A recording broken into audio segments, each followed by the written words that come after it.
So this is a short trip to LBJ Ranch. For those of you who don't know who LBJ is, he was a U.S. president, early '60s, no, mid '60s. In fact, under him, the Vietnam War escalated. But he's also the president that took over from John F. Kennedy when John F. Kennedy was assassinated. Yes, his legacy is mixed. I admit that. But he helped build NASA, so he did some good things, he did some bad things. It all depends on which side you want to slice it, you know. But he is one of the few presidents who was actually born in Texas. So, and his birthplace is not far from Austin, like just over an hour. So here we are.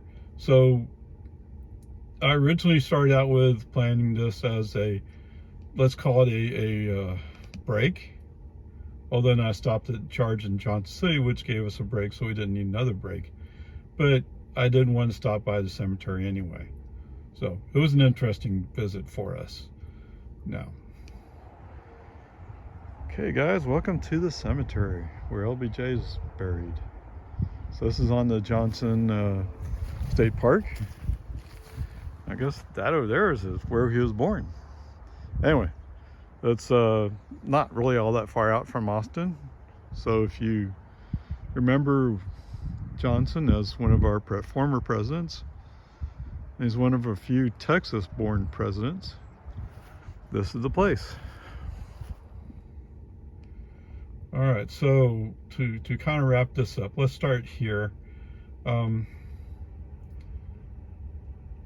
LBJ Ranch is broken up into a national park and a state park. I think national park is more about the house where they lived primarily, whereas the state park encompasses all the rest of the ranch, plus some of the land on the south side of Pinellas, and so on.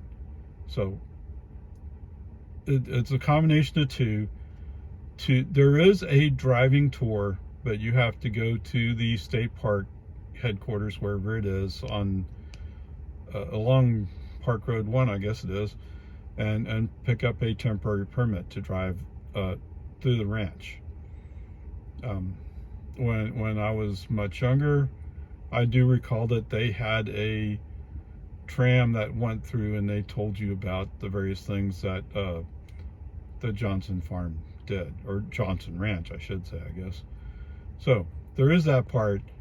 There is also, I believe, a childhood home park in Johnson City itself. And if you really want to be in LBJ, well, the place to be is, I guess, the LBJ Library, which is at the University of Texas. So anyway, regardless how you feel about the man, about his legacy, he is a president from Texas. So if you live in Texas, it's worth the time to go find out a little bit more about him, I guess. Anyway, there you go.